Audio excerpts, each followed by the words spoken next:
Binge Audio, c'est donc toi? Les couilles sur la table, saison 4. Patriarcat. Patriarcat. Ce mot, je l'ai répété encore et encore ces dernières années pour désigner le système de domination masculine dans lequel nous vivons depuis si longtemps. Le patriarcat, épisode après épisode des couilles sur la table, avec mes invités, on en examine ses mécanismes et ses effets. On se demande comment ça marche et pourquoi ça perdure. On raconte comment ça nous aliène tous et toutes, comment ça fabrique de la masculinité, de la féminité et un rapport hiérarchique entre les deux. Le patriarcat, ça veut dire littéralement le commandement du père. Alors il est temps de s'emparer de ce sujet d'un point de vue féministe. Chers auditrices, dans les prochains épisodes, nous allons réfléchir à la paternité, au père, au papa. Qu'est-ce que ça veut dire aujourd'hui être père ? Les pères et les mères devraient-ils avoir des rôles différents ? Qu'est-ce que notre société attend des hommes, au fond, lorsqu'ils deviennent parents ? Est-ce que si en France, on avait enfin un congé paternité obligatoire, rémunéré, tout changerait comme par magie ? Est-il vrai que les hommes ne rêvent que de s'impliquer dans leur paternité, mais qu'ils en sont empêchés par la justice ou les mères trop envahissantes qui accaparent les enfants ? En faisant mes recherches pour cette série d'épisodes, j'ai été étonnée du peu de travaux universitaires qui se concentrent uniquement sur les pères. Alors qu'en fait, la paternité, ça concerne à peu près tout le monde, dont les hommes évidemment, puisqu'en France, près de 70% des hommes adultes ont des enfants. Bien sûr, la paternité aujourd'hui paraît moins effrayante, moins absolutiste que par le passé. Une vingtaine de siècles nous séparent du droit romain où le pater familias avait le droit de vie et de mort sur ses enfants. 4 siècles de l'époque où, jusqu'à la Révolution française, les pères pouvaient déshériter leurs enfants, les envoyer de force en prison ou au couvent. Mais cela fait à peine 50 ans que dans la loi française, l'autorité parentale a remplacé la puissance paternelle. Et puis les statistiques montrent qu'aujourd'hui encore, sur l'ensemble du temps passé par les adultes à garder, soigner, nourrir, habiller, occuper, éduquer leurs enfants, seule une petite partie, 35%, est prise en charge par les hommes. Donc l'une des questions à laquelle j'ai besoin de répondre, c'est « Mais enfin, pourquoi les hommes s'occupent-ils si peu de leurs enfants ?» Mon invitée, Myriam Chateau, est docteur en sociologie. Elle va nous raconter ce qu'elle a découvert en faisant sa thèse sur le cas particulier des pères au foyer. Mais d'abord, nous allons faire le point sur les chiffres et la réalité matérielle de la paternité aujourd'hui, celle que connaissent 80% des enfants, c'est-à-dire celle qui s'exerce dans le cadre d'un couple hétérosexuel, papa, maman, ensemble. Qui sont ces pères ? Que font-ils ? Que signifie très concrètement et matériellement de devenir parent quand on est un homme ? Pour commencer, je lui demande de réagir à cette idée très largement partagée, selon laquelle les pères d'aujourd'hui seraient beaucoup plus impliqués, plus aimants, plus tendres que les pères des générations précédentes. C'est ce qu'on appelle les nouveaux pères. Mais est-ce qu'ils existent vraiment ? Alors, ce qui est intéressant avec l'expression « nouveau père », c'est qu'elle a 40 ans. Et donc, je me dis quand même, nouveau pendant 40 ans, c'est quel genre de nouveauté aujourd'hui, quand on peut quand même se poser la question. Alors, effectivement, et c'est un truc que je rencontre aussi dans mon enquête, ou quand je parle avec des pères de jeunes enfants, effectivement, souvent, ils vont avoir à cœur de se présenter comme... Alors, ils vont pas forcément utiliser l'expression « nouveau père » en tant que tel, mais ils vont m'expliquer, moi, par rapport à mon père, soit je suis plus présent, je suis plus impliqué, ou peut-être je m'autorise plus à avoir des gestes affectueux avec mes enfants, ou alors, moi, je m'occupe un petit peu des tâches parentales quotidiennes, ça mon père le faisait pas ou le faisait presque pas et des choses comme ça. Donc il y a beaucoup de pères qui visiblement se pensent comme des nouveaux pères, même si encore une fois ils vont pas forcément employer l'expression, en tout cas ils vont dire ma façon d'être père c'est différent de la manière dont j'ai été élevée et donc dont était la culture de la paternité, on va dire, la génération précédente. Après, pour dire oui, il y a des nouveaux pères ou non, il n'y a pas de nouveaux pères, ça dépend de quoi ce qu'on regarde en fait comme indicateur pour dire oui, ils existent ou pas. Et donc, une des manières privilégiées, en tout cas dans la recherche pour mettre en évidence l'existence ou non de ces nouveaux pères, ça a été de regarder la répartition des tâches parentales ou du temps parental entre les parents dans des couples hétérosexuels. Et ce qu'on observe, c'est que finalement, sur le temps long des 25 dernières années, il n'y a pas forcément eu de transformation, d'évolution ou en tout cas de révolution dans la paternité. C'est-à-dire que les mères continuent à faire plus de tâches parentales. C'est pas une nouveauté de le dire. Elles vont être plus amenées à s'occuper seules des enfants en bas âge que ne le sont les pères. Enfin, les pères, souvent, ils vont avoir un temps de parentalité qui va être en présence de la mère, alors que les mères vont avoir des temps où elles sont seules avec l'enfant. En fait, on a l'impression que ça a changé dans les représentations, oui. Mais qu'en pratique, dans qui s'occupe vraiment de l'enfant, le temps, il n'a pas changé. C'est toujours les pères qui s'occupent moins des enfants que les mères.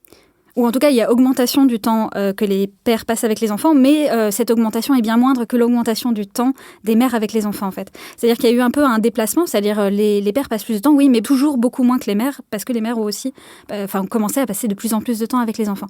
Effectivement, quelque chose qui revient souvent dans les enquêtes de sociaux sur la paternité en tant que telle, c'est de dire, comme vous venez de le rappeler, qu'il y a un écart entre les représentations qui ont beaucoup changé. Et encore une fois, les pères se pensent, et d'une façon générale, dans la société, on pense les pères comme plus impliqués, comme plus présents aujourd'hui qu'ils ne l'étaient il y a 10, 20, 40 ans. Et en même temps, si on regarde les stats, on voit qu'il n'y a pas tellement d'évolution, ou s'il y en a, elle concerne seulement une petite partie de la population, les pères d'enfants très jeunes, etc., etc. Donc finalement, que la révolution annoncée n'a pas eu lieu, en tout cas en termes de pratique. Et donc il y a 2 sociologues qui ont travaillé sur la question qui disaient, oui, mais à un moment, s'ils sont plus impliqués que ça, comment font-ils pour en faire plus sans y passer plus de temps, quoi. Comment ils peuvent être plus impliqués en y passant pas plus de temps? C'est ça. Il y a autre chose aussi que vous relevez, c'est que donc cette idée que les pères seraient plus affectueux, ils s'impliqueraient plus et tout, on a l'impression que c'est complètement nouveau, comme si jusqu'à il y a 40 ans, pendant des siècles et des siècles, les pères avaient toujours été distants. Mais est-ce que c'est vrai ça? Est-ce que ça se vérifie à travers l'histoire? Est-ce que les pères ont toujours été juste cette figure d'autorité distante? Ça peut paraître surprenant, mais effectivement, dans l'histoire culturelle, je pense qu'il y a rarement de transformation radicale et de nouveauté absolue qui se produit à un moment T.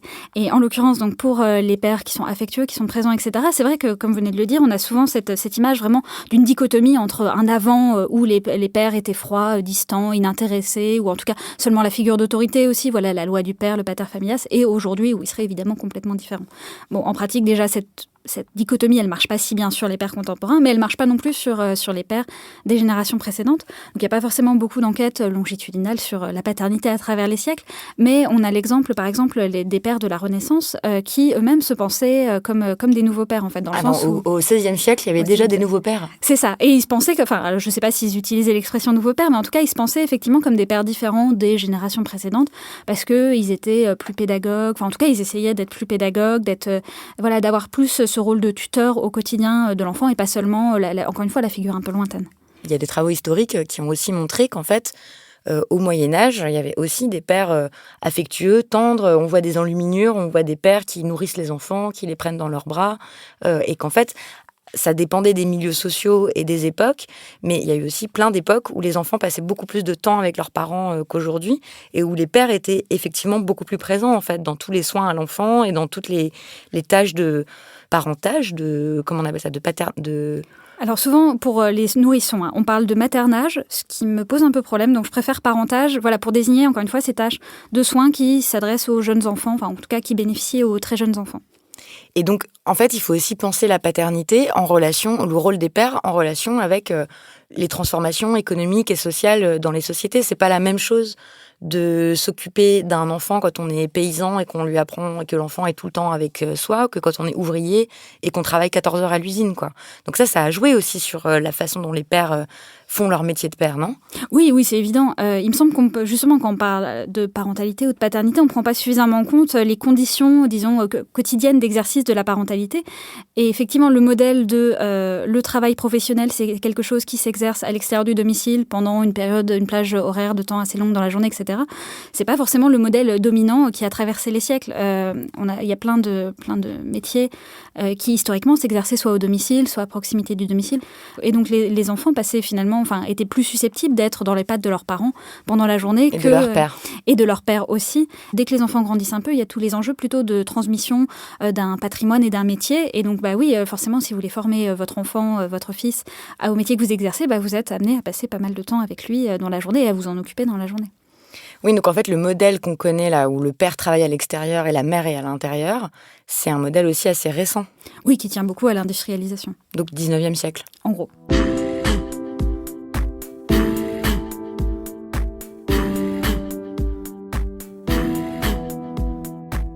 Ok, et donc maintenant, si on prend une photo comme ça de la France, de comment ça se passe très concrètement, la vie des pères, d'un point de vue majoritaire, qu'est-ce qui est vu comme normal, qu'est-ce qu'ils font en fait concrètement, qu'est-ce qu'on peut dire? Quel est le travail parental que font les pères en majorité? C'est quoi l'activité en termes de temps et de tâches que fait un père typique aujourd'hui en France?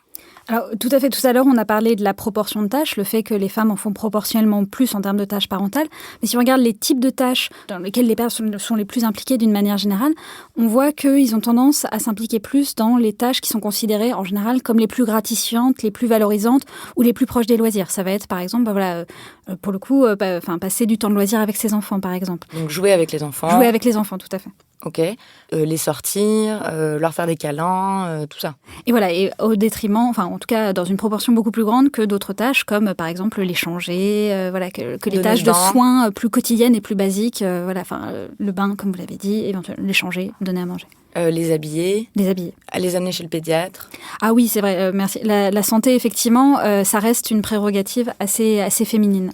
Donc l'intérêt, le souci pour la santé des enfants, et avec les tâches qui vont avec, suivre le carnet de santé, emmener les enfants chez le pédiatre.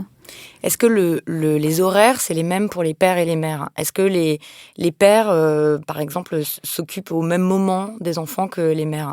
Ou est-ce que ça aussi, c'est pas exactement bien partagé ? Alors effectivement, surprise au regard de ce qu'on vient de dire, mais les femmes vont avoir une occupation, tendanciellement, vont s'occuper des enfants beaucoup plus souvent, en tout cas à plusieurs moments de la journée. Par exemple, elles vont être susceptibles de s'en occuper le matin avant de partir au travail pour celles qui ont des horaires typiques et éventuellement de déposer l'enfant à un mode d'accueil ou à l'école. Elles vont aussi s'en occuper éventuellement à la sortie de l'école ou de ce mode d'accueil, etc. Tandis que les hommes vont être beaucoup plus susceptibles d'avoir d'avoir ce temps parental le soir, au retour du travail, mais plus tard, et le week-end, c'est-à-dire finalement au moment, entre guillemets, de loisir, ou en tout cas de repos par rapport à l'activité professionnelle à des horaires typiques. Et est-ce que ça change le rôle du père selon l'âge de l'enfant ? Enfin, ce qu'il fait, en fait, concrètement. Alors, évidemment, la parentalité change avec l'âge de l'enfant. Bon, oui, au-delà de ça. Oui, bien sûr. Évidemment, au-delà de ça. En tout cas, dans la manière dont d'après les pères que j'ai rencontrés, la manière dont ils conçoivent leur rôle, oui, clairement, ils vont avoir tendance à considérer que leur rôle est d'autant plus important que l'enfant est plus âgé. C'est comme s'ils n'arrivaient pas à concevoir un rôle de père quand l'enfant est encore en bas âge, quand on ne peut pas échanger avec lui, en tout cas sur un mode oralisant. Et par contre, plus l'enfant grandissait, plus ils considéraient leur rôle comme important. Donc par exemple, là, c'était vraiment une minorité, mais certains pères qui se décrivaient eux-mêmes comme assez traditionnels, plutôt dans un modèle classique, etc. Même s'ils disaient qu'ils n'étaient quand même pas traditionnels comme leur père à eux, toujours la même chose, qui me disaient par exemple, pour moi, mon rôle, il va vraiment prendre tout son sens à l'adolescence, avec la question de la sexualité, etc. Il y avait un autre père qui me disait, je me doute que ma conjointe, elle va être attentive à ça, mais pour une fille de 5 mois, mais par contre, pour moi, mon rôle de père, il va vraiment prendre tout son sens. Quand elle va aller à l'école, je vais vraiment surveiller ses devoirs, surveiller qu'elle travaille bien à l'école, et on met déjà de côté pour pouvoir lui payer des études, les études qu'elle voudra plus tard. Donc il s'occupe moins des nourrissons. C'est ça. J'ai l'impression en tout cas que les pères ont plus de mal à se dire mon rôle se commence dès la naissance, ou même voire avant la naissance, pendant la grossesse. Par contre, la spécificité pour eux du rôle de père par rapport à leur conjointe, ça va être attentif à la construction d'une relation avec l'enfant à partir du moment où celui-ci sera suffisamment autonome et indépendant pour parler, se déplacer, etc. Et d'autant plus que l'enfant grandit, qu'il y a d'autres enjeux qui arrivent, notamment la question de l'école, du futur métier éventuel, d'en faire des futurs adultes capables de fonctionner en société, quoi. Est-ce qu'avoir des enfants, ça change quelque chose à la vie professionnelle des hommes ? Est-ce qu'ils perdent de l'argent ? Est-ce que ça change quelque chose à la façon dont ils exercent leur métier, à leurs horaires ? A priori, pas tellement. Alors, ça dépend, encore une fois, des indicateurs, etc. Mais d'une manière générale, donc non, ça change pas trop. Si ça change éventuellement, c'est éventuellement dans le sens d'une augmentation des horaires professionnels, avec le rôle de pourvoyeur qui finalement prend plus de sens avec l'arrivée d'un nouvel enfant, par exemple. Après, évidemment, certains pères disent, en tout cas en entretien, vouloir aménager ou avoir aménagé leurs horaires, mais c'est pas la situation majoritaire. C'est plutôt soit business as usual, soit augmentation de l'implication professionnelle. Et aussi, ceux qui avaient déjà des hauts salaires, ça peut même augmenter. Être père, c'est quelque chose qui est valorisé dans une entreprise ? Alors, ça peut l'être, en tout cas. C'était, par exemple, l'hypothèse d'une enquête, alors qui est maintenant un peu ancienne, toutes choses égales par ailleurs, donc de Catherine Marie.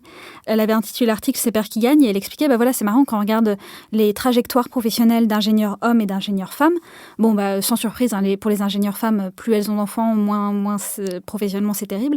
Par contre, pour les hommes... C'est-à-dire qu'elles gagnent moins d'argent par rapport à leurs collègues hommes, elles vont avoir des salaires moindres, etc. Moins de responsabilités, moins monter dans la hiérarchie et tout. Donc, le plafond de verre, là, le plafond de mer. Et par contre, les pères, eux? Alors les pères, eux, plus ils ont d'enfants, plus ils étaient situés haut dans la hiérarchie, avec aussi toutes les responsabilités, la rémunération qui va avec. Et donc ça poussait Catherine Marie et sa collègue à dire que finalement il y avait peut-être un bonus, enfin en tout cas la paternité peut-être pouvait servir les hommes en entreprise, parce que ce serait attaché à une représentation de ces hommes, ils seraient sérieux, quoi. C'est des bons pères de famille. Ils sont responsables. Ils sont responsables, tout à fait. Et donc du coup, voilà, on peut leur faire confiance, quoi. Un homme qui a 6 enfants, quand même, ça force le respect. Mais une femme qui a 6 enfants, par contre... Oh, la pauvre. Oui, c'est ça. Et en fait, on se dit pas qu'elle est plus responsable et qu'elle sait mieux gérer son temps. Non, elle n'a pas le temps. En fait. Non, elle en a plus de temps, puisqu'elle a déjà 6 enfants. À un moment, il y a des priorités dans la vie. Je me demande aussi comment les institutions, les personnes qui sont en contact avec les parents, réagissent selon le sexe du parent. Est-ce que les institutions s'adressent différemment aux pères et aux mères? Je pense aux professionnels de la petite enfance, aux nounous, aux instituteurs, aux directeurs d'école, au personnel médical, etc. Pour qu'ils s'adressent différemment, il faudrait qu'ils s'adressent aux deux. Or, ce que semblent dire les différentes enquêtes qui ont pu être menées, donc sur les maternités, sur les relations entre personnel de crèche et parents, etc., c'est que les institutions, ces institutions-là vont avoir tendance à s'adresser d'abord à la mère, par réflexe. Et dans certains cas, limite la présence d'un père sans la mère va presque être suspecte, en fait. Enfin, si le père accompagne l'enfant, par exemple, et que l'institution n'a jamais vu la mère, il dit, elle est où la mère ? Est-ce qu'elle est défaillante ? Est-ce qu'elle est malade ? Est-ce qu'il y a un problème, quoi ? Alors que un père qui ne se présente jamais, c'est pas un problème, quoi. C'est normal que ce soit la mère qui amène, s'occupe de l'enfant, etc. Donc voilà, ce qui va ressortir plutôt que d'un ton différent. Enfin, même si on regardait le détail, il y aurait peut-être effectivement les institutions qui vont s'adresser plus à la mère pour la santé et au père pour les questions financières. J'en sais rien. Évidemment, c'est une caricature. Donc on peut faire cette hypothèse, mais a priori, finalement, le problème, il est encore en amont, à savoir, assez spontanément, les institutions vont considérer que c'est la mère qui est compétente, la mère qui est disponible, et donc ils vont s'adresser à elle en priorité. Alors j'ai des petites anecdotes de terrain, on va en reparler après, mais j'ai travaillé donc sur des pères qui étaient à la maison, à plein temps, pour s'occuper de leurs enfants, et... il y en a un qui me raconte, sur la fiche de contact pour l'école, évidemment, on a mis mon numéro en premier, on a mis mon nom en premier, parce que évidemment, il est plus disponible pour s'occuper de son enfant si jamais il est malade ou autre. Et malgré tout, l'école régulièrement, les fois où ça s'est produit, visiblement, appelait d'abord le numéro de sa conjointe, qui pourtant est en second, etc., parce que évidemment, elle est naturellement plus compétente. Ouais, ça, j'ai entendu plein de fois cette histoire-là, quoi, de pères qui disent, mais l'école ne m'appelle jamais, en fait. Ils appellent ma conjointe alors qu'on a indiqué que c'était moi qu'il fallait appeler en premier. Mais ça, c'est quoi ? C'est un problème de culture, c'est un problème de préjugés de la part des professionnels de la petite enfance, ou alors c'est qu'ils se disent ils doivent être efficaces aussi, c'est-à-dire ils se disent des 2 parents lequel j'appelle, celui qui a le plus de chances de répondre, la mère. Oui, tout à fait. Si on répond à la question en termes de préjugés, ça laisse entendre, c'est seulement dans leur tête. Et j'imagine que s'ils fonctionnent comme ça, c'est qu'effectivement, dans l'immense majorité des cas, en fait, c'est plus efficace, effectivement, d'appeler la mère et qu'ils sont plus susceptibles d'avoir les informations ou la disponibilité, etc., dont ces professionnels ont besoin en contactant la mère, oui. Oui, c'est ça. Je ne voudrais pas qu'on donne l'image d'un monde de la petite enfance plein de préjugés et tout, même s'ils existent certainement, mais il y a aussi une question de... Les pratiques s'adaptent à ce qui existe, en fait, déjà. Oui, tout à fait. Et ça, c'est quelque chose qui est valable pour plein d'autres objets, mais c'est que tout fait système. Et donc, les professionnels de la petite enfance sont plus susceptibles de s'adresser aux femmes, qui, du fait de cet élément, mais aussi d'un certain nombre d'autres éléments, évidemment, sont plus susceptibles de se sentir compétentes et d'être compétentes pour s'occuper des enfants. Et donc, du coup, elles vont être susceptibles de prendre le pas, donc, pour garder cet exemple, dans les relations avec la crèche, l'école, que sais-je. Et donc, du coup, ça signifie pour les professionnels qu'ils ils vont avoir plus affaire à des femmes, des mères compétentes qu'à des pères compétents, et donc du coup sont plus susceptibles de s'adresser à elles, etc. Au regard de tout ce qu'on a dit là, je me pose des questions sur les liens entre la masculinité et la paternité. Vous écrivez un moment dans votre thèse qu'en fait, ça bénéficie aux hommes, la paternité, cette image de nouveaux pères, du fait qu'ils ont des meilleures relations avec leurs enfants, ou plus proches, etc.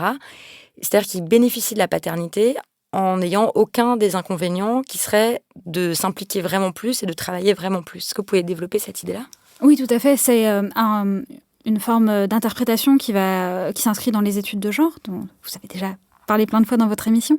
Une façon de voir les choses, c'est de se dire, finalement, dans la mesure où les pères, l'image dominante, c'est quand même l'image dans les représentations, bien sûr, l'image du père absent, finalement, il en faut pas beaucoup à un père pour pouvoir avoir un badge de père impliqué, quoi. Et c'est ce que me disent les pères en congé parental que je rencontre. Même pour ceux qui prennent des congés assez courts, il y avait des discours du style « Oh là là, mais voilà, un homme qui prend un congé parental, waouh, oh là là !» Alors que, me disent-ils, ils sont parfois un peu gênés parce que ils ont plein de collègues femmes qui ont pris des congés parentaux et personne ne les a jamais applaudis en réunion de service, quoi. Donc voilà, il n'en faut pas beaucoup pour avoir ce badge. De même, le même constat s'applique aux tâches ménagères. Hein. Il n'en faut pas beaucoup pour être considéré comme un homme impliqué dans la gestion du domestique. Quoi, ça veut dire que le niveau d'attente est tellement bas qu'il suffit d'en faire un tout petit peu, de s'occuper un tout petit peu de son enfant pour être considéré comme un super papa, quoi. Oui, dans le milieu professionnel, en tout cas dans certains milieux professionnels, évidemment, c'est pas valable partout, etc. Mais pour les pères que j'ai rencontrés, en tout cas ceux qui étaient plutôt dans l'administration, enfin des cadres de la fonction publique ou des cadres éventuellement de la fonction privée, mais il me semble que c'est encore plus vrai dans la fonction publique. Il y avait effectivement cette valorisation dans leur milieu professionnel de tu t'impliques, c'est formidable. Et donc voilà, enfin, alors je suis pas sûre que ça a forcément un impact en termes de progression de la carrière en tant que telle. Mais par contre, en tout cas en termes d'image, en termes de relations avec les collègues, etc., c'était plutôt valorisant et valorisé. Donc en tout cas, ils avaient des bénéfices symboliques de leur implication parentale, aussi modeste soit-elle, évidemment suivant les situations. Donc être père, c'est un bonus dans la masculinité en fait. En tout cas, ça peut l'être. Mais oui, il me semble que la paternité va être beaucoup plus... elle va être mise au versant de la masculinité. Voilà, c'est encore mieux d'être un homme et d'être père, mais c'est pas une composante intrinsèque. Ce qui va vraiment être le cœur de la masculinité, c'est plutôt l'activité professionnelle, pour le dire très très vite encore une fois. Alors que pour la féminité, une féminité sans maternité, ça paraît toujours suspect, bizarre, ou il manque quelque chose, quoi. Oui, ça c'est l'hypothèse en tout cas c'est la thèse plutôt de Pascale Molinier dans L'énigme de la femme active, c'est un ouvrage, où elle dit finalement le cœur de la féminité c'est la maternité, et donc éventuellement le travail professionnel, si elle en a un, c'est un bonus, c'est en plus, c'est bien, mais ça va pas être mis au versant de sa féminité, elle va pas être d'autant plus femme qu'elle a un travail professionnel, alors que un père, inversement, avoir un travail, pour un homme, avoir un travail rémunéré, c'est vraiment au cœur de sa masculinité, en tout cas c'est un des éléments au cœur de sa masculinité, et la paternité, ça va être un bonus, ça va être un truc en plus, mais ça va pas être mis au versant, en tout cas, c'est pas ce qui va faire son cœur. Si vous êtes un père à plein temps, c'est bien, mais c'est un peu suspect. Si vous êtes un homme travaillant à plein temps et qu'il n'y a pas d'enfant, c'est bien, vous avez quand même réussi dans la vie. Ouais, c'est ça. En fait, ne pas avoir d'enfant quand on est un homme, ça passe. Ne pas avoir d'enfant quand on est une femme, on trouve ça bizarre. Ne pas avoir de métier quand on est une femme, ça a l'air correct ou c'est pas grave. Et ne pas avoir de métier quand on est un homme, c'est-à-dire être juste père, entre guillemets, c'est vraiment considéré comme suspect. Oui, c'est bizarre. Bon, ce qui m'amène à parler du coup de votre thèse. Donc vous avez travaillé sur les pères qui choisissent de rester au foyer. Et en fait, ça concerne très très très peu de pères. Hein.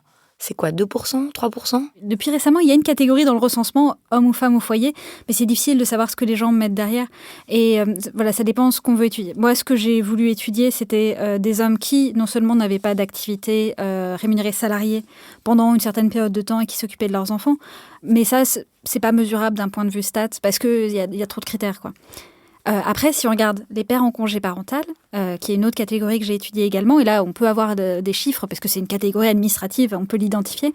Sur l'ensemble des naissances, il y a 2% des hommes qui prennent un congé parental à plein temps d'au moins 1 mois, contre 30 à 40% des femmes, 40% je crois. Donc, il y a très peu de pères, comparés aux mères, qui prennent un congé parental pour s'occuper de leurs enfants en bas âge. Oui, un congé parental et encore plus à plein temps. Parce que, je pense qu'on ne va pas développer, mais dans le congé parental, ça peut être soit à temps partiel, donc 50%, ou à temps plein. Et donc, parmi les pères qui font le choix de prendre un congé parental, la majorité d'entre eux le prennent plutôt à temps partiel. Donc, travail et gardent 1 jour, 2 jours pour s'occuper de leurs enfants. Et vous avez regardé, une des questions que vous posiez dans votre thèse, c'était comment ils se débrouillent, comment ils apprennent à être la personne responsable de l'enfant, à soigner l'enfant, à en prendre soin, en fait. Comment ça s'apprend, ces choses-là, très concrètement? Et à quelle conclusion vous en êtes arrivé? Que ça s'apprend complètement. Je suis partie d'un ouvrage de Bonnie Fox qui s'appelle When Couples Became Parents. Et elle dit, finalement, il y a vraiment un truc qui joue dans le congé maternité. C'est-à-dire que, en général, quand l'enfant arrive, ni la mère ni le père ne sont compétents pour s'en occuper. Enfin, il peut évidemment y avoir certains parents qui s'étaient déjà occupés d'enfants en bas âge avant de devenir parents pour la première fois. Mais d'une façon générale, a priori, il n'y a pas de raison de penser qu'il y en a un qui est plus compétent que l'autre. Et le congé maternité, le fait que les femmes passent 3 mois, 4 mois seules en l'absence de leur conjoint ou d'autres adultes d'ailleurs avec leur enfant à s'en occuper, elles sont amenées à développer des compétences et des savoirs qui leur permettent de s'en occuper, si bien que plus le temps progresse, plus elles deviennent compétentes, mais leur conjoint n'ayant pas ce temps équivalent avec l'enfant, eux restent au même stade ou en tout cas ne progressent pas aussi vite. Plus le temps avance, donc plus le différentiel des compétences est important et plus ça devient difficile pour les pères qui voudraient s'impliquer de rattraper le train en route aussi, parce que le différentiel est déjà trop important. Et donc voilà, moi ce qui m'intéressait, c'était qu'est-ce qui se passe quand c'est un père qui est dans cette situation d'être seul toute la journée avec leur enfant, enfin seul en tout cas, encore une fois en l'absence de leur conjointe. Et ce que j'ai pu observer, c'est que, grosse surprise, mais oui, ils apprennent comme les mères, ils apprennent que ce soit des tactiques pour obtenir la coopération de l'enfant, évidemment en fonction de son âge. Ils apprennent surtout, vraiment un des premiers apprentissages, mais qui est hyper important quand on s'occupe d'un enfant en bas âge, c'est le rythme circadien de l'enfant.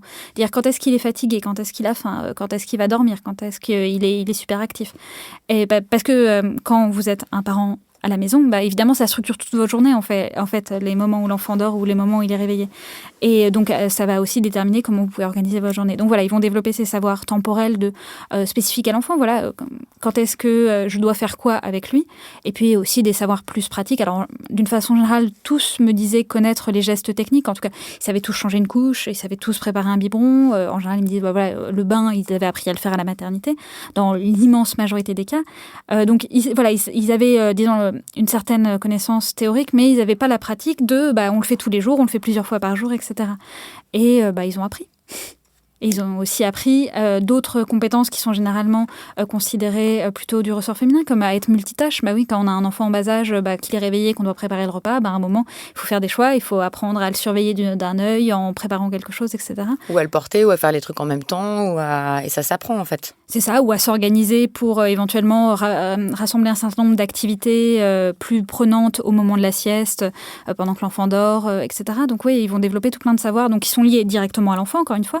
Ils vont aussi développer des affects liés à l'enfant. C'est aussi, je pense qu'on va en reparler, mais c'est quelque chose qui était très intéressant.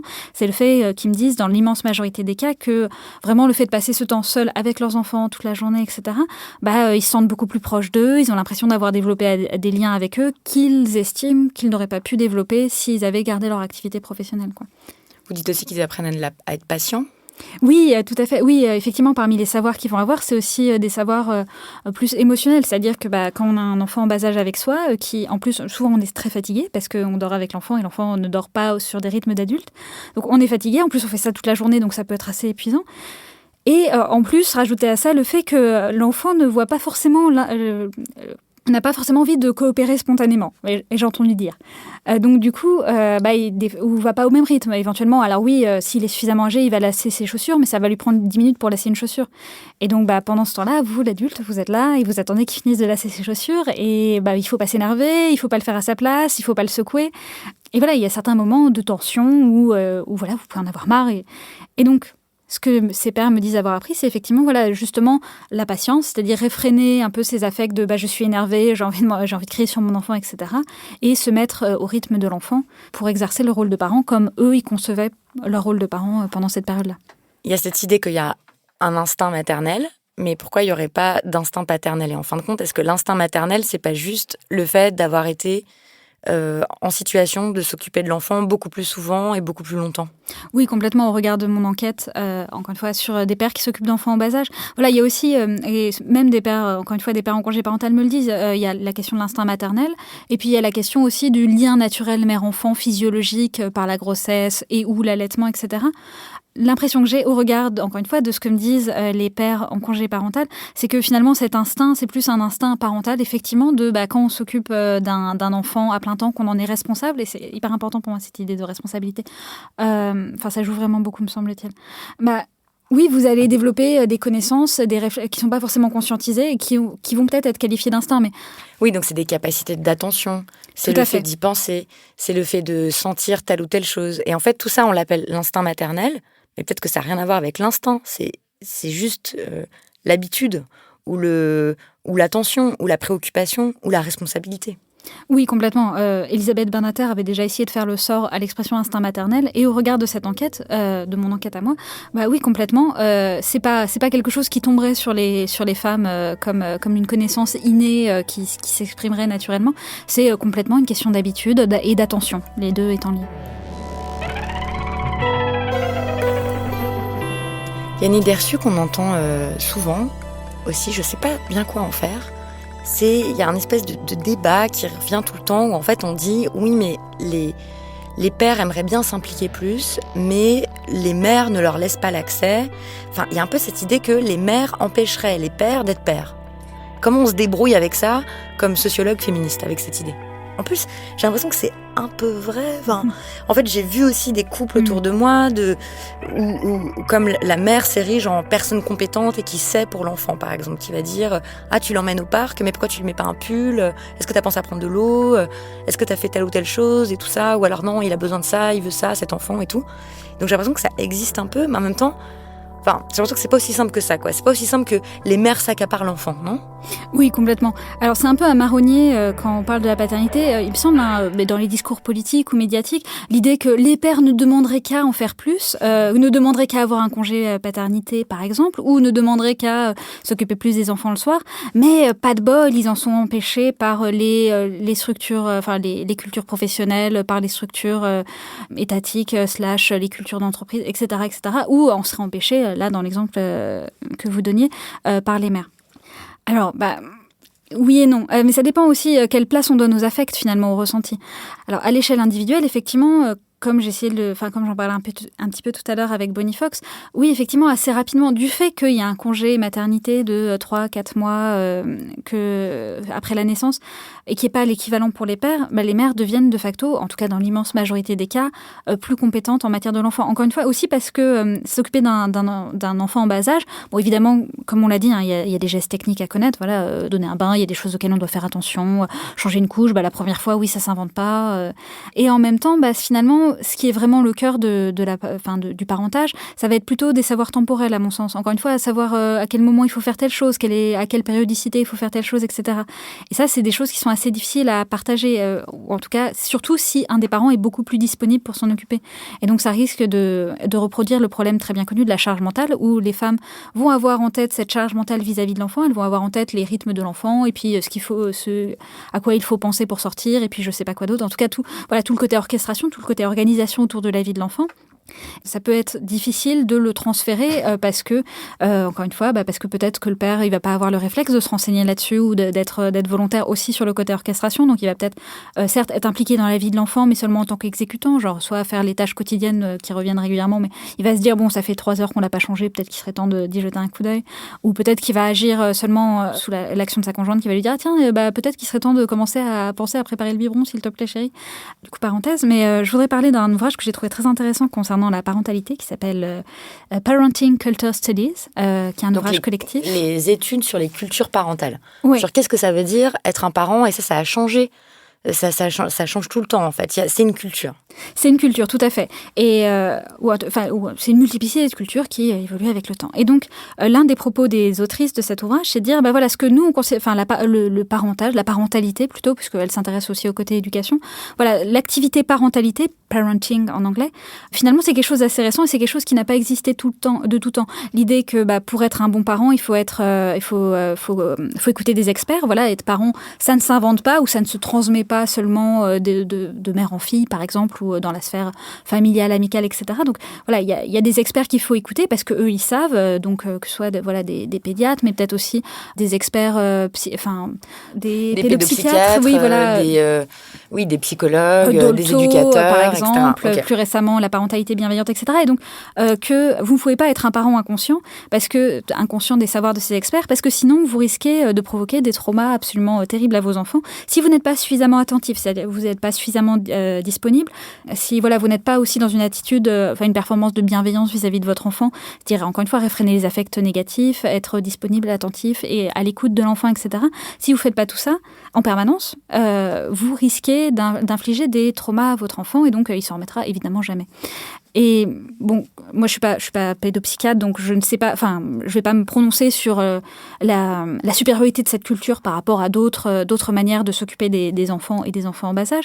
Mais par contre, ce que je remarque, c'est que c'est quand même une culture ultra culpabilisante, notamment pour les mères, puisque en général, quel parent est susceptible de se rendre disponible, c'est plutôt la mère, parce que finalement, on lui demande de donner plus que tout son temps, et en plus en lui disant qu'elle a toujours le risque de mal faire et qu'à la moindre négligence, finalement, ça va avoir des conséquences terribles. Donc, évidemment, ça incite, me semble-t-il, d'autant plus les mères à performer cette attitude de bienveillance et d'écoute au détriment peut-être de leurs propres besoins et au détriment, en tout cas, de tout ce qu'elles ont, enfin, de leur bien-être, dans la mesure où, déjà, être un parent bienveillant à 100%, je pense que c'est déjà un boulot énorme. Mais en plus, si vous avez d'autres choses à gérer dans votre vie, bon, ça devient très très vite très compliqué et très épuisant sur le plan affectif, enfin psychologique, on va dire. Mais donc aussi au détriment des hommes qui seraient empêchés de paternité. Est-ce qu'ils sont empêchés d'être pères ? Pas forcément, mais en tout cas... Est-ce que les femmes empêchent les hommes d'être pères ? Ça me semble un peu... Je vois pas comment on pourrait défendre cette idée. Mais je peux comprendre effectivement que ça puisse être vécu comme tel dans la mesure où il y a cette disponibilité demandée. Quand vous êtes une mère et que vous voyez votre conjoint s'occuper de l'enfant, forcément, en général, il a passé moins de temps avec l'enfant parce qu'il n'a pas eu, par exemple, un congé maternité. Donc, peut-être qu'il y a des choses qu'il sait pas, ou peut-être qu'il fait légèrement différemment. Et donc, je pense qu'en tant que mère qui a tous ces savoirs et cette crainte de mal faire, ça peut être difficile de se dire non, mon conjoint fait autrement, mais ou fait pas comme moi j'aurais fait, ou peut-être qu'il oublie des choses aussi. Et je pense que c'est très difficile de se dire non, mais on va laisser, c'est pas grave. Au pire, peut-être que la couche elle sera mal mise. La prochaine fois, il fera attention. Voilà. C'est comme pour les tâches ménagères, c'est difficile de sortir de la figure soit de la harpie, voilà, vous êtes sur son épaule et vous lui dites ah non, là t'as pas fait comme ça, ou de dire non, laisse, tu sais pas faire, moi je vais faire. Enfin voilà, je pense que, oui, c'est difficile parce que c'est un peu être une mauvaise mère en fait de pas laisser l'enfant au père, mais par contre de laisser le père faire différemment, ou faire des erreurs, moins bien, ou faire des erreurs, etc. Je repense à toutes ces, bon, il y a eu différents exemples, mais de mères qui expliquaient, là j'en ai encore vu un récemment, de mères qui disaient voilà, en fait, c'est à mon conjoint d'emmener mes enfants à l'école, demain c'est la rentrée, c'est lui qui doit s'en occuper, je ne vais pas mettre de réveil, je ne vais pas lui rappeler, je vais pas, et tant pis, peut-être que les filles n'iront pas à l'école, parce qu'il aura oublié. Et alors, elle a dû bloquer son compte sur Twitter parce qu'elle s'est pris une volée de bois vert de tout un tas d'inconnus qui lui expliquaient que c'était vraiment une mère horrible, qu'elle devait pas faire payer à ses enfants le fait qu'elle s'entendait pas avec le père ou que le père était irresponsable, que c'était quand même à elle de faire en sorte que ses enfants aillent bien, en fait. Et qu'elle pouvait pas laisser le père comme ça faire des erreurs. Il y a un autre exemple représentatif de ça, c'est quand Titu Lecoq, qu'on a reçu dans l'émission, qui a écrit ce livre sur les tâches domestiques, qui expliquait que comme il y avait un des enfants qui était malade, qu'elle a expliqué plein de fois à son conjoint qu'il fallait l'emmener chez le médecin, elle s'est dit bon, ok, c'est pas moi qui vais le faire, c'est lui qui va le faire. Et l'enfant est tombé très malade. Mais qu'est-ce qu'elle s'est pas pris dans la tête, quoi, en fait, en disant que c'était pas possible, qu'elle c'était complètement irresponsable de sa part et tout. Ça a été assez violent, en fait, contre elle. Donc, il y a beaucoup de pression, en fait, aussi qui pèse sur les épaules des mères. Peut-être ça peut expliquer le fait qu'elles laissent pas les pères faire les choses ou qu'elles leur fassent pas confiance ou que... Mais l'argument, là, de les mères s'accaparent les enfants, elles laissent pas les pères faire et tout ça, c'est ça, c'est un peu vrai, mais il faut comprendre pourquoi, en fait. Oui, tout à fait. Moi, j'ai beaucoup parlé donc de la culpabilité intériorisée, mais il y a évidemment toute la pression extérieure. C'est déjà difficile pour une femme de décider de se désinvestir de certains aspects du travail domestique au risque de passer pour une personne sale, une personne pas ordonnée, etc. Enfin, une femme pas ordonnée, c'est très grave, évidemment. Beaucoup plus qu'un homme pas ordonné. Mais encore plus dans le cas de la parentalité où, comme vous venez de le rappeler, il y a quand même d'autres personnes qui dépendent de ça. Enfin, les enfants, évidemment, leur bien-être dépend aussi de l'attention que leur prodiguent leurs parents. Et donc oui, effectivement, dire les mères laissent pas les pères prendre en charge les enfants, c'est peut-être l'expérience vécue des pères qui à un moment ont fait un truc et puis qui l'ont pas fait de la manière dont la mère aurait voulu que ce soit fait, ou qui font une erreur, comme vous l'avez dit. Et donc là, la mère intervient, ils se disent ok, en fait, elle me laisse pas, de toute façon, je fais toujours mal. Exactement, et donc vaut mieux se désengager de ce truc-là, ou des choses comme ça. Donc peut-être ça peut être leur expérience vécue, mais en même temps, oui, il faut complètement prendre en compte pourquoi, dans quel contexte les mères sont amenées à agir comme ça. Et il me semble que c'est quand même dans un contexte où on fait peser beaucoup de choses sur les parents et en pratique sur les mères, en fait. Il y a aussi tous ces pères qui disent que c'est pas leur truc. Genre, ça, j'ai entendu beaucoup d'histoires comme ça aussi. Oui, d'accord, elle est invitée à un anniversaire, il fallait acheter un cadeau, mais franchement, ça, c'est pas mon truc. Occupe-toi. Enfin, en fait, une situation où les pères déclarent qu'ils aimeraient bien plus s'occuper des enfants, mais concrètement, tout ce qu'ils pourraient faire pour plus s'impliquer, ça les intéresse pas vraiment, en fait. Oui, contrairement aux mères pour qui c'est une passion de choisir les cadeaux pour la petite copine de CM2. On dit souvent les pères, on dit encore une fois d'un point de vue politique ou médiatique, oui voilà, les pères ne demanderaient qu'à en faire plus, mais ils ne le peuvent pas.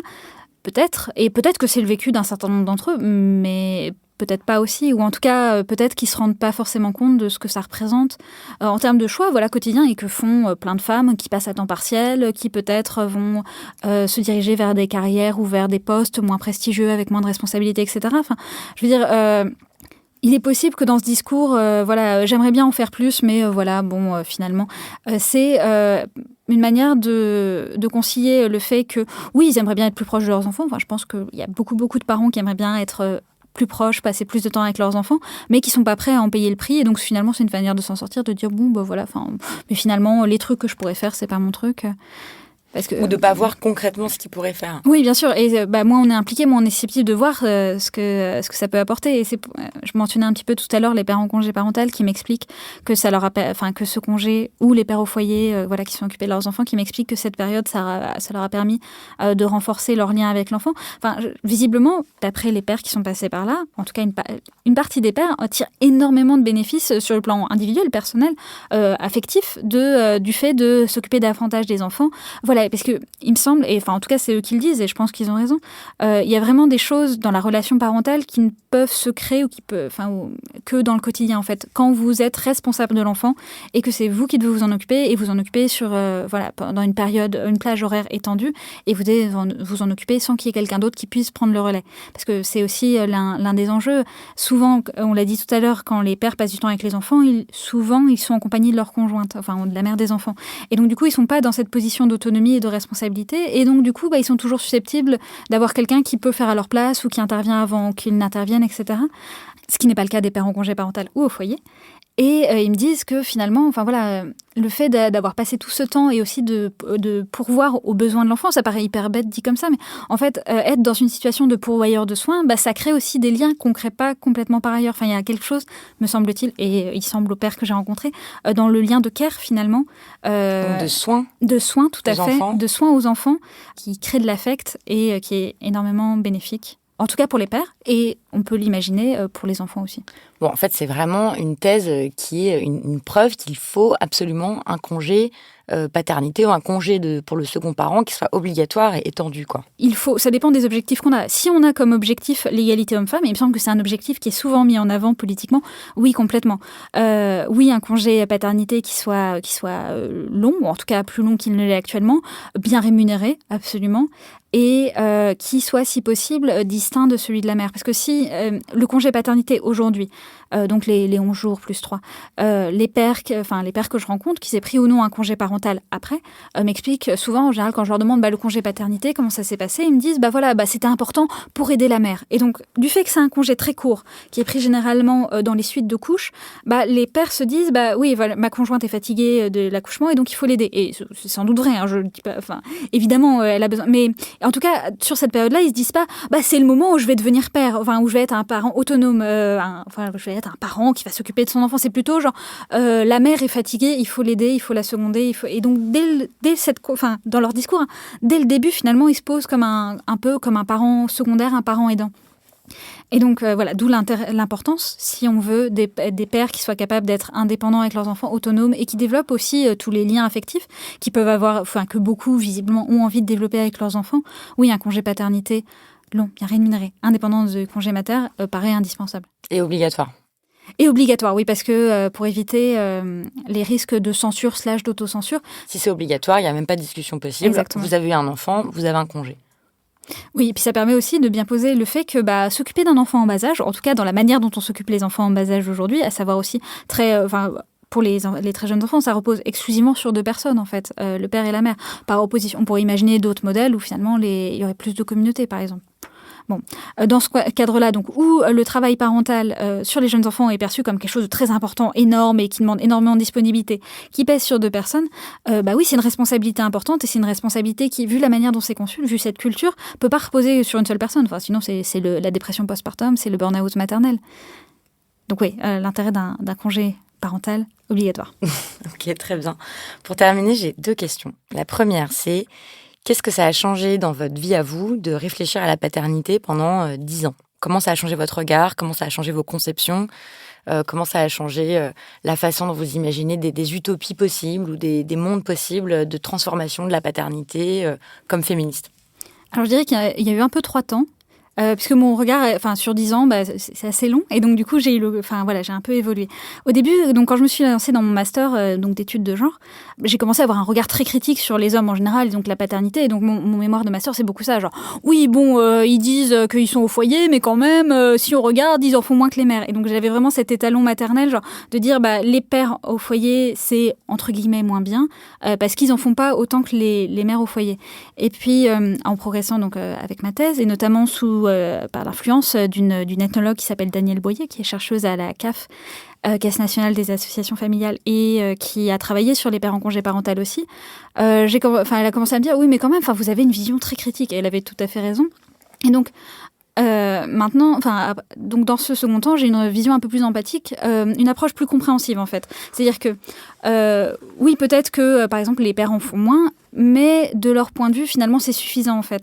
Il y a tout quelque chose que j'ai trouvé hyper intéressant dans ma thèse, de dire tous les pères, qu'ils aient pris un congé parental ou pas, disent que c'est important d'être présent pour les enfants. Mais finalement, en fonction de leur activité professionnelle, de la manière dont ils se représentent le rôle de père, les attentes de leur conjointe aussi vis-à-vis d'eux-mêmes en tant que père, etc. Vis-à-vis de la façon dont ils ont été élevés, bien sûr.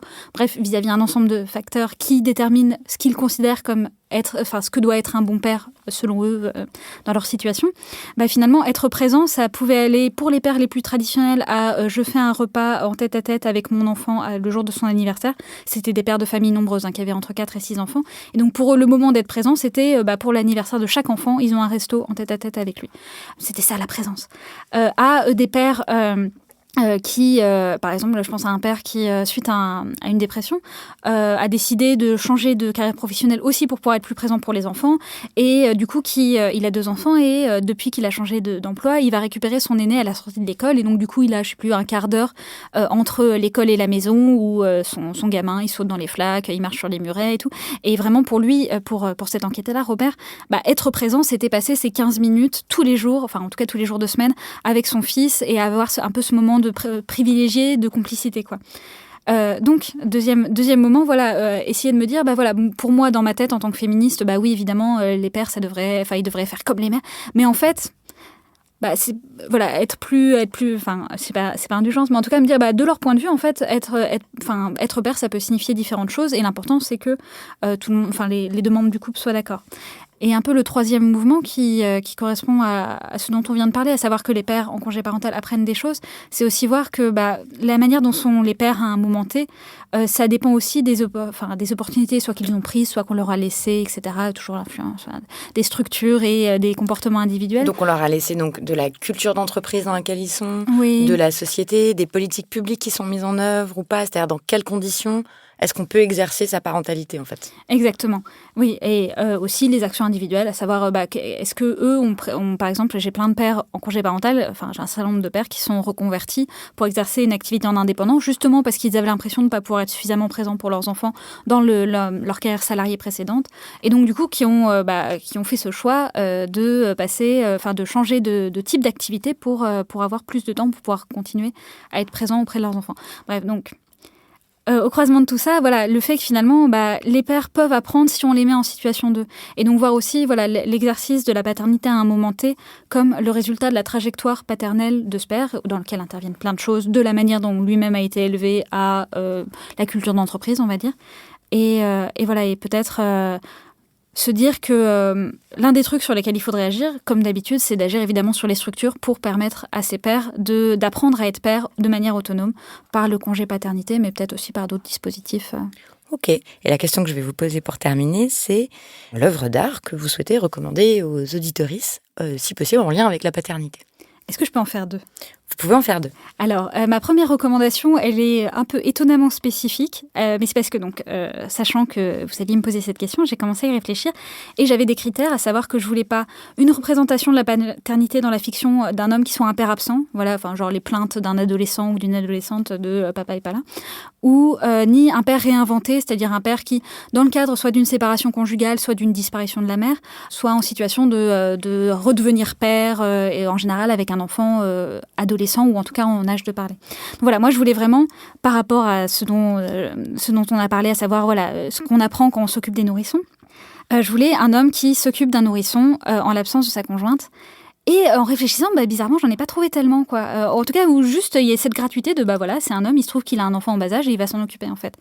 Et donc, par chance, je suis tombée sur l'épisode 6 de la saison 5 de Lucifer. Donc, c'est vraiment très spécifique. C'est un épisode où un personnage, donc un homme, Ahmed Adiel, et donc il a un enfant en bas âge et classique, et je peux comprendre concernant les nourrissons, son enfant n'arrête pas de pleurer.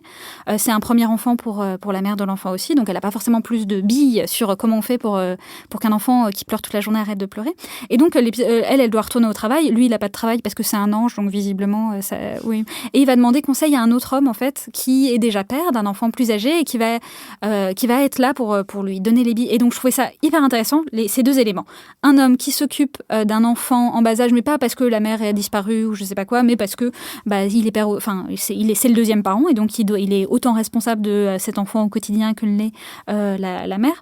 Et deuxièmement, une transmission finalement des connaissances qui passent par un cercle masculin. Et il appelle pas sa mère, en fait. Il appelle pas sa mère à lui. Il appelle un pote. Je me dis aussi que le futur, c'est peut-être des hommes entre eux qui parlent des enfants, en fait. Mais complètement.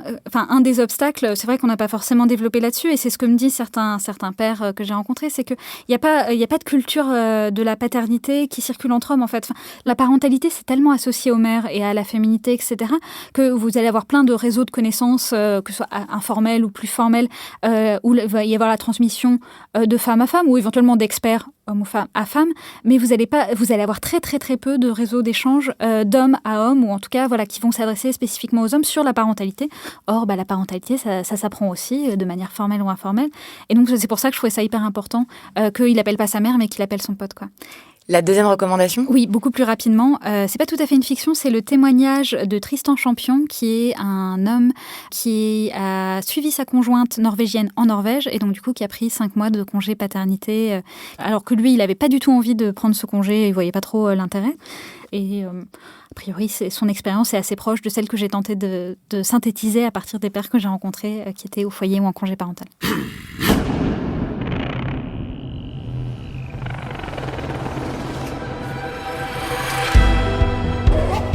Merci beaucoup à Myriam Château pour tout son travail et pour tous les documents qu'elle m'a envoyés qui m'ont été très très utiles pour préparer cette série d'entretiens sur la paternité. Les couilles sur la table, c'est un podcast de Binge Audio, dont vous trouverez sur le site internet de Binge, binge.audio, toutes les références qu'on a citées pendant cet épisode. À la prise de son, c'était Quentin Bresson, à la réalisation Solène Moulin, à la production Camille Regache et à l'édition Naomi Titi. Comme d'habitude, je suis très curieuse d'avoir vos retours que je lis un par un, que vous les fassiez sur les réseaux sociaux, en public, donc en utilisant les comptes de l'émission, @les couilles sur la table sur Twitter ou sur Instagram ou sur Facebook, ou que vous m'écriviez sur la boîte mail de l'émission, c'est lescouillessurlatable@binge.audio. Merci beaucoup pour votre écoute et à bientôt.